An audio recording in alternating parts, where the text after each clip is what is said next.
ॐ गं गणपतये नमः। गजाननं भूतगणातिसेवितं कवित्तजम्बूफलसारभक्षितम् उमासुतं शोकविनाशकारणं नमामि विघ्नेश्वर पादपङ्कजम्।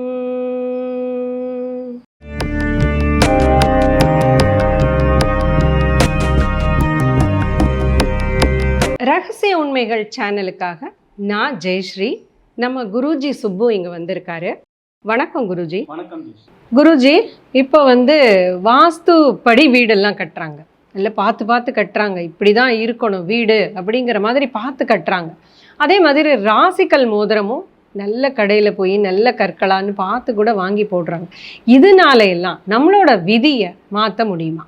வாஸ்து பார்க்கறதுனாலையும் ராசிக்கல் போடுறதுனாலையும் என்ன மாற்றங்கள் வரும் அப்படின்னு நீங்க கேட்டிருக்கீங்க. இதுக்கு அறிவியல் பூர்வமான ஒரு என்ன உண்மை அப்படின்னா, நம்ம விதிப்படி தான் நம்ம பயணிக்கணும், வேற வழியே கிடையாது. விதியிலிருந்து நம்ம தப்பவே முடியாது. விதிப்படி தான் நம்ம பயணிச்சாகணும்.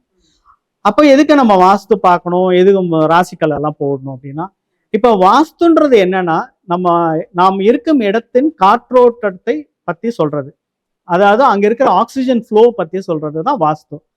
அந்த ஆக்சிஜன் ஃப்ளோ சரியா இருந்ததுன்னா நம்மளுடைய மனநிலை, அதாவது தன்னம்பிக்கை, மனநிலை ரொம்ப சிறப்பாகவும் சீராகவும் இருக்கும்.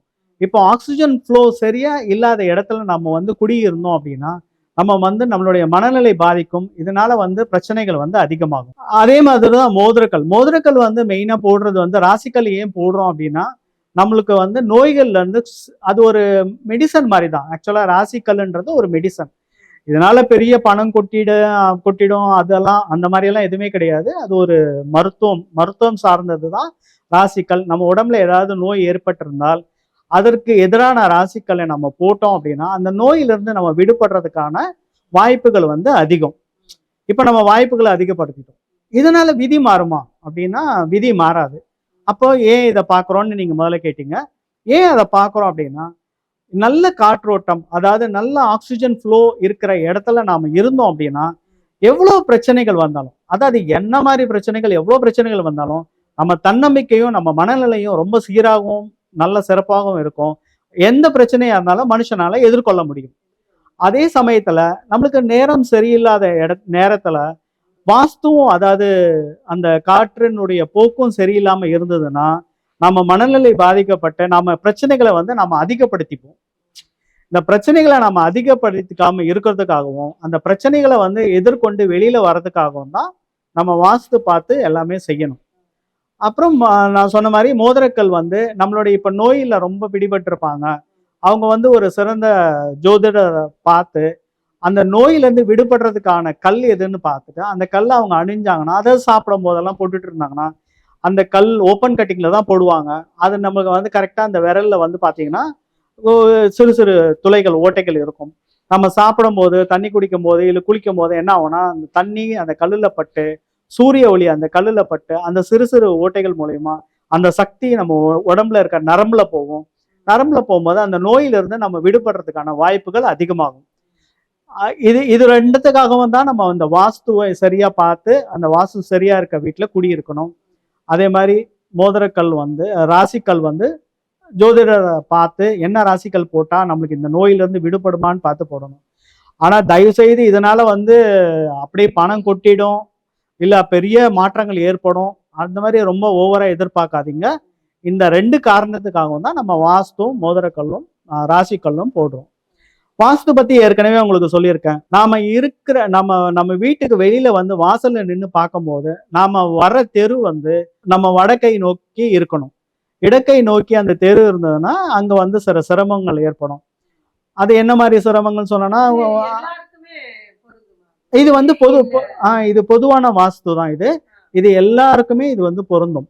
நம்ம வீட்டு வாசல்ல நிற்கும் போது நாம உள்ள வர தெரு நம்ம வடக்கை நோக்கி இருக்கணும், இடக்கை நோக்கி இருக்கக்கூடாது. இதுதான் சிம்பிள் வாஸ்து. அது எந்த திசையா இருந்தாலும் ஒன்றும் பிரச்சனை கிடையாது. அப்புறம் நம்ம முக்கியமா 2 விஷயங்கள் நம்ம வீட்டுல சரியா அமைச்சுக்கணும். ஒண்ணு அக்னி மூலையும், இன்னொன்னு வாயு மூலையும் நம்ம சரியா அமைச்சுக்கணும். அடுத்தது நம்ம வந்து பாத்ரூம்ல நம்ம கிளாசெட் வந்து அதாவது டிராபிக்கல் லைன்ல இருக்கணும். தெற்கு வடக்கு இது திசையில இருக்கணும். அதாவது வடக்கு திசையில கிளாசெட் இருக்கணும், அது தெற்கு நோக்கி நம்ம உட்கார்ந்துருக்க மாதிரி பார்க்கணும். அது மாதிரி அக்னி மூலை சமையல் செய்யும் இடமும் சரியா இருக்கணும். இந்த ரெண்டுமே தான் ரொம்ப ரொம்ப முக்கியம். நம்ம பெட்ரூம் வந்து தென்மேற்கு திசையில மேற்கு திசையை நோக்கி நாம் தலை வைத்து, இல்லைன்னா தென்மேற்கு திசையில நாம் தலை வைத்து படுக்கிற மாதிரி இருந்தா இன்னும் சால சிறந்தது. ஸோ நம்ம வாஸ்து பார்க்கும்போது இந்த மாதிரி சிம்பிளா 2-3 விஷயங்கள் பார்த்துக்கலாம். ஏன்னா இன்னைக்கு எல்லாருமே வந்து ஃபிளாட்ஸ் தான் வாங்கி போறாங்க, ரொம்ப வாஸ்து பார்க்க முடியாது. அதனால இந்த சிறு சிறு மாற்றங்களை அவங்க ஈஸியா பண்ணிக்கலாம். அதாவது கிளாசெட் வந்து ஈஸியா மாத்தி வச்சுக்கலாம், கிச்சன் வந்து ஈஸியா மாத்தி வச்சுக்கலாம். முடிஞ்ச வரைக்கும் தென்கிழக்கு மூலையில வந்து எக்ஸாஸ்ட் ஃபேன் இருந்ததுன்னா ரொம்ப நல்லா இருக்கும். தென்கிழக்கு மூலையில எக்ஸாஸ்ட் ஃபேன் இருந்ததுன்னா ரொம்ப நல்லா இருக்கும். ஏன்னா வந்து அந்த உஷ்ணத்தை வந்து அது தணிக்கும். அடுத்தது வந்து ஈசான மூலை வந்து கொஞ்சம் தாடு தாடு அதாவது கீழே இறங்கி இருக்கணும்.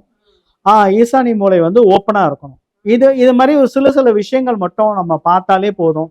ஏன்னா பெரிய மாற்றங்கள் நம்ம இன்னைக்கு ஃபிளாட் வாங்குற இடத்துல பண்ண முடியாது. அதனால சிறு சிறு மாற்றங்கள் நம்ம செய்து நம்ம வாழ்க்கையை வந்து நம்ம சிறப்பா மாத்திக்கலாம். நன்றி, வணக்கம்.